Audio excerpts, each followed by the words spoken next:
Hey everyone, welcome to a new malicious compliance video. I hope you had a great day. The first story is called Please Put It in Writing. When I was in grad school, about 15 years ago, I worked nights and weekends in a convenience store. It also happened to be the first time the fuel price shot up to over $4 per gallon in America. Because of this, there were quite a few people who pumped gas and drove off, prompting our company to institute a pay-before-pumping policy. The company was a small regional chain of gas stations and convenience stores in a largely rural area. They were concerned about any loss. So much so that in the company newsletter they announced firing someone for regular theft from the store. The theft in question was when an employee refilled a fountain drink while on duty. Another example was that we were required to do money drops anytime we had more than $200 in the cash register. Another employee was fired because she was robbed and hadn't done a money drop. There was approximately $205 in the register at the time. So when this new policy came out, I wasn't about to risk my job over someone filling up and driving off with a tank full of gas on my watch.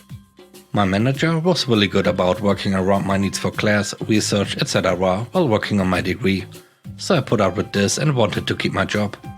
One night I'm working and someone pulls up to get gas. The machine beeps, letting me know someone is trying to fuel up before paying. I won't pre-authorize because of policy. The customer comes in and demands I let him fill up before paying. I explain the policy and he lights into me with perhaps every expletive he knows. I'd like to say I was professional, but I returned his hospitality. When I show up for work the next day, my manager is waiting for me, clearly unhappy. He is a regular customer and we want to keep them happy. I explained to her that regular customer or not, I wasn't willing to risk my job over a drive-off when people are getting fired for losing such little sums of money. The manager states, I see what you are saying, but you have to learn which rules to follow. Now she's been with the company for about 15 years. She could get some leeway. I'd been there less than a year. I had no leeway. So I asked her, please put in writing which rules I am expected to follow and which rules I do not. Or put in writing which customers are exceptions to policy and which ones are not. Until then, I'm following all of the company's policies. I'm not surprised that she wouldn't put that in writing. Fast forward about a week. I'm working solo on a Sunday afternoon when someone I've never seen before comes in and yells at me for not pre-authorizing his pump. I explained the company policy and that he would have to prepay just like everyone else. The customer claimed he was with corporate and that he should be allowed an exception. I informed him that if he really was from corporate, he'd known about this policy and would expect me to follow it. I even pointed to the policy statement in the window for him to read. The customer yelled at me and stormed off before I could reply. Turns out this stranger was from corporate and even the VP of the company. He called to complain to my manager about my refusal to let him pump first. She repeated my arguments as to why I refused to risk my job and that he should be glad to know they have such loyal employees. The VP said that policy was meant for regular customers and not for employees. She replied, please put into writing which rules we are expected to follow and which ones we are not. The next story is called The Smell of Compliance. Everyone's college experience is different, but my freshman year was unique because the university was located in the heart of a city and didn't have a typical campus layout.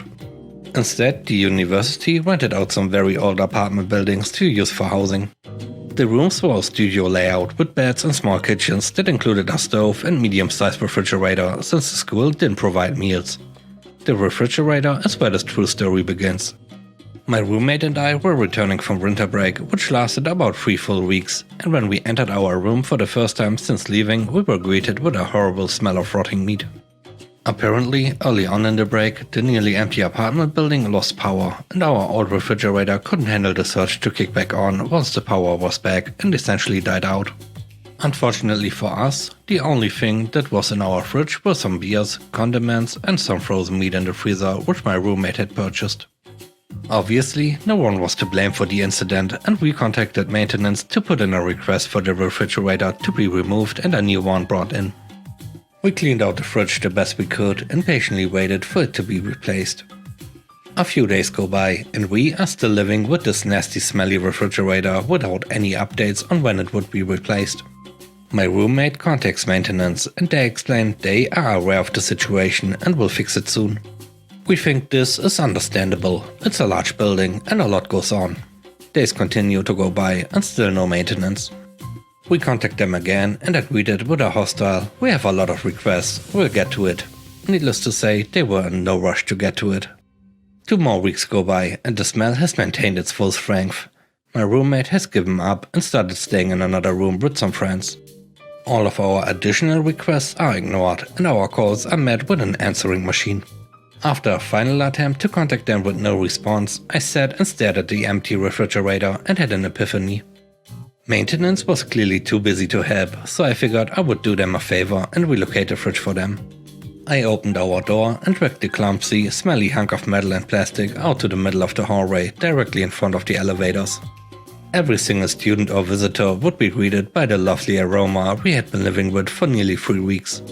It didn't take very long for the complaints to pile up, and the refrigerator was gone by the end of the day. Our new refrigerator was delivered the following morning, and our future requests were handled promptly. Sadly, the smell lingered in the halls for a while and in my memory forever. The third story is called Raising a Stink. My father worked with a surveying crew for the city many years ago. I think they work in groups of 3. One day their van broke down and they were told there was nothing available for them to drive. Just take the bus for the rest of the week while repairs are being done. They did, out of totally non-malicious compliance. It was very inconvenient, but they made it work. After the end of the second week and no van, they complained. The manager tried to intervene, but his boss basically yelled, saying the parts are too expensive and he didn't want to hear taxpayer complaints about wasting money. He wouldn't, because his job is too far removed from that. The bus was free for city workers on the clock, so it saved his department money. This didn't sit well with my dad's crew, and the opportunity for maliciousness came quickly. Surveying is often taking elevations of various benchmarks gathered around the city. Sometimes, however, they got work orders to take inward elevations of sewer lines. Usually it's just one person that has to go down the manhole to dip the stick, but they all made sure to pack rubber gear for everyone that day, and they all went down, splashing around a bit more than necessary.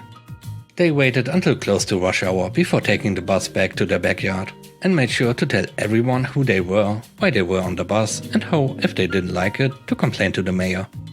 Well, the passengers certainly did raise a stink, and none of those complaints had anything to do with wasting taxpayer money. They had a van very soon after that. The last story is called Keep Digging. Since the pandemic started, I've been living with my sister and my parents at home. I'm pretty grateful that I get along with my parents and my sis, and things have been pretty smooth sailing given the circumstances over the past year or so. That being said, my dad is pretty my way or the highway with most things, always very controlling when it comes to keeping the house clean and the backyard manicured. He bought a lawnmower, trimmer and blower this past spring and tidies around the house probably twice a week. I love him, but he will not waste an opportunity to complain things are messy and ask us to do mundane tasks, refill the toilet paper when we have many extra rolls, etc. I'm pretty understanding, and my dad is just a little on the neurotic side, but he's just so uppity about it that it's hard not to get annoyed at. So a couple of weeks back, my dad notices the flower bed in the backyard isn't doing so hot, or rather it's doing too hot. The trees above give a pretty normal shade to most of the garden, but let the sun absolutely bake the flower bed. Not much you can do about it, just a small quirk of the backyard landscaping. My dad can't look at that without thinking, this needs to be solved, but instead of planting a sun-loving plant, he decides it's the soil's fault. Somehow he makes the connection that the soil might have been salted by accident or something, and my dad asked me to dig out the dying flowers, clean out the soil, put in new soil and replant the same dying flowers. I'm a bit confused, cause it's pretty obvious the sun is the problem, but once my dad decides he solved the problem, it's solved. So after a bit of an argument, I cut my losses, accept that I'm living here rent-free and go clear the soil, repot the flowers and give them a nice watering. 1 week later and the flowers die. My dad gets it in his head that somehow I didn't get rid of the old salty soil, and after some more arguing over how the sun works, I'm off to Home Depot for more flowers and soil to plant new flowers in new soil. This next batch holds for maybe 2 weeks until the inevitable heat death of the flower bed comes about and my dad is left with the second batch of crisp flowers. Yet again, it's my fault for not getting rid of that darn salty soil, so he says, do not stop digging until you get rid of every last inch of old soil. Here's the thing, some of our flower beds are placed over canvas fabric, which separates it from the ground soil, which is what my dad thought I was digging down to. This flower bed was not one of them. There is no bottom. My dad leaves to go for a bike ride and I start digging and keep digging. Still digging, lunch, back to digging. My mom and sis decided to chill outside with me, my mom telling me this was ridiculous and my sister cheerleading me forward.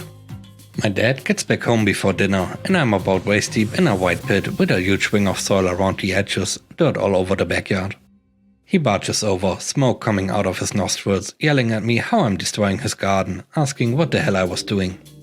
I just said, well, I don't think I can get rid of all the old soil, but a couple more days of this and I think we'll be pretty safe. My sis starts laughing and my dad has absolutely no recollection of his words until my sis has to remind him of what he said. Looking forward to tomorrow, when my dad gonna have to help me refill the pit and come with me to our local garden center to pick out some sunflowers. Thanks for watching the video, I hope you enjoyed it. If you did, please leave a like, comment and subscribe if you haven't already. It really helps in the algorithm. I hope you have a great day. Stay safe. Bye bye.